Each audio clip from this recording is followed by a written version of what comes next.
Welcome to Parenting Your Sensitive Child. Parenting a highly sensitive child can feel overwhelming, and all the parenting books in the world can only get you so far if your head and your heart are out of alignment with your child's. I'm your host, Julia McGarry. Let's create a new parenting paradigm.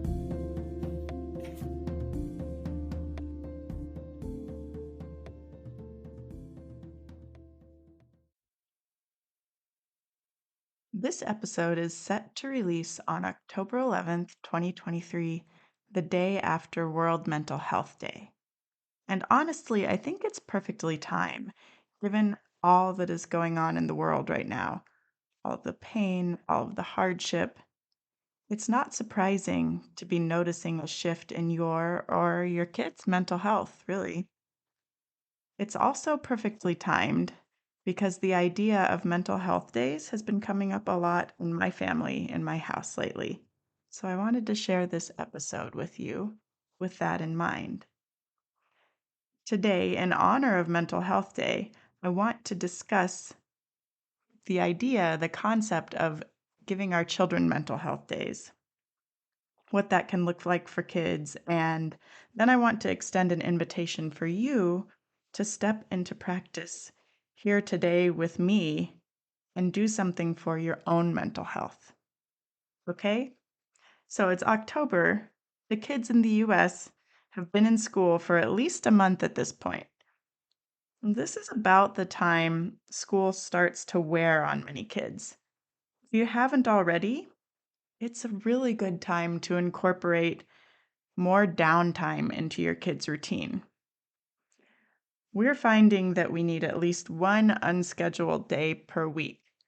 At least. That's our starting point. We're going to see how that goes. Because even having just one scheduled activity per day on the weekend can feel like a lot when your kid has been at school all week, especially if they're feeling any stress at all at school. They need their space, they need their time. So lately, as we've been deciding how to incorporate more downtime, we've also introduced the idea of mental health days, like planned mental health days. And these are basically the equivalent of a sick day. So for our family, we landed on every 3 weeks feels like an appropriate amount of time to have a mental health day. But we've put it in our daughter's hands to decide when that happens. It's available for her to use as needed. What this does is offer our kids just a little bit more agency and choice in how they're spending their time. And so far, we haven't actually used any of the mental health days that we've talked about, but knowing that they're there, that they are an option, has been obviously reassuring, visibly reassuring for my daughter. Will this solve everything? Absolutely not. Sometimes the problem is bigger than time off can help. But if the school stress is just entering the picture, just starting to rise, this is a good first step and a good way to show your kids that you are listening and that their experience is valid. And if you do adopt this practice, I urge you to put as few restrictions on how they spend their time off as possible. Treat it like a sick day and resist the urge to say, okay, well, you can stay home, but you can't just be here and play video games all day. Right? It's real. The fear that they will choose to stay home because they want to game or just do anything but school, right? But that's kind of the point. So I want you to be on alert for that so you can recognize it and you can speak to it internally instead of letting it speak for you to your child. A mental health day is just one day. Being in control of their time in a world that is constantly telling them what to do is hugely beneficial for their mental health. Now, I tend to see the mental health of the family as interconnected. So, if your kids are having dips in their mental health, it's likely to affect you and vice versa. So, this is where I'd like to invite you to pause and practice with me. You don't have to stop what you're doing necessarily. The intention here is simply to slow down, to slow the mind, and give yourself a few moments to connect with your body. Because when you take the time intentionally to connect to your body, it's a lot easier to listen to your body, to connect with it when your stress levels rise and you're in the heat of the moment. Okay, so we've got to practice outside of the moment.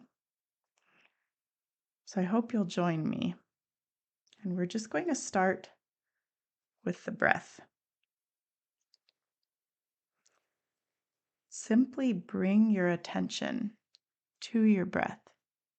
You don't need to change anything about how you're breathing. Just notice that you are. Notice each inhale, each exhale. Notice the sensations that come with them. And stay with your breath through 5 cycles.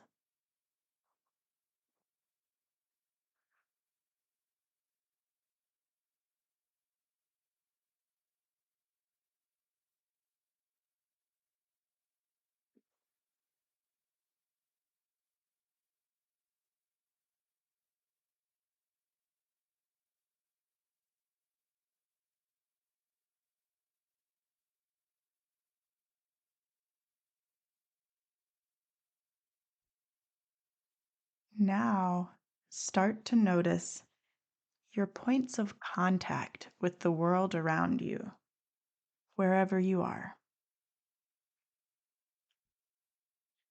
Notice your feet connecting with the floor, your hands on the steering wheel, the feel of the dish soap on your skin. What is true for your body right now? What can you tune into to anchor yourself in this moment? What can you see, smell, or hear?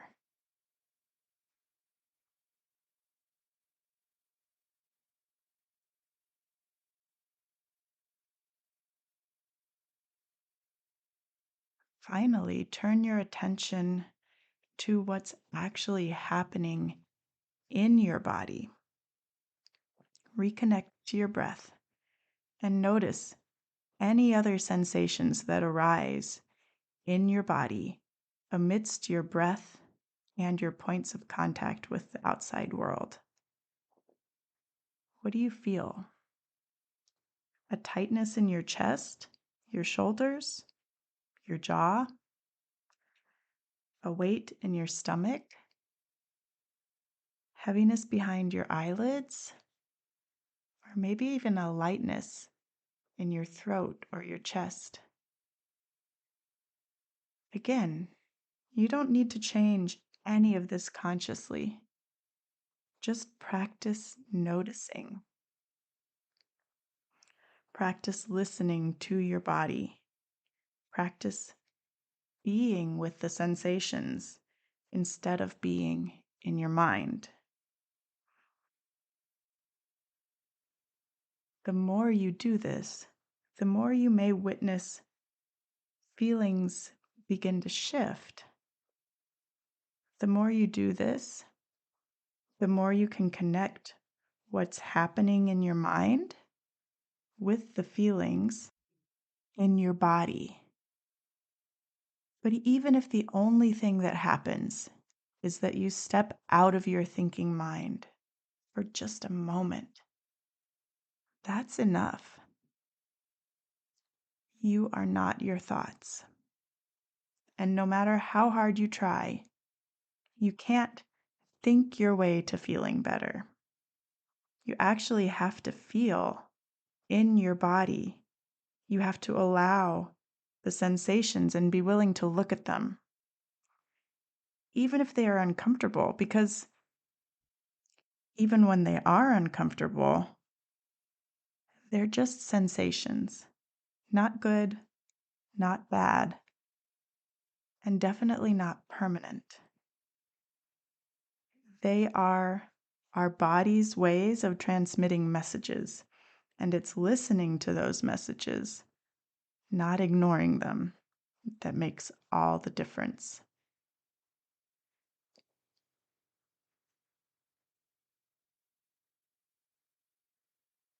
Thank you for joining me. I hope this was helpful. Bookmark this episode if you need to. You can come back to it. It's just a very simple practice. But the more you do it, the bigger difference it makes for you in terms of your mental health and in terms of how you're responding to the world around you, to your kids. All right? I hope you have a good week. I will talk to you in the next episode. Do you feel like you're parenting 24/7 and you're still not sure your child is getting what they need? Are you ready to stop parenting reactively and start living in partnership with your sensitive child? Are you ready to reclaim time for yourself and time for your dreams? Then you're going to want to explore coaching with me. I help my clients tune out all the noise, better understand their kids, build a parenting strategy that meets their family's specific needs, and do the mindset work necessary to implement that strategy consistently without sacrificing themselves in the process. To get started, just head over to partnerpath.com, click on coaching, and get your free consultation set up. Let's get to know each other.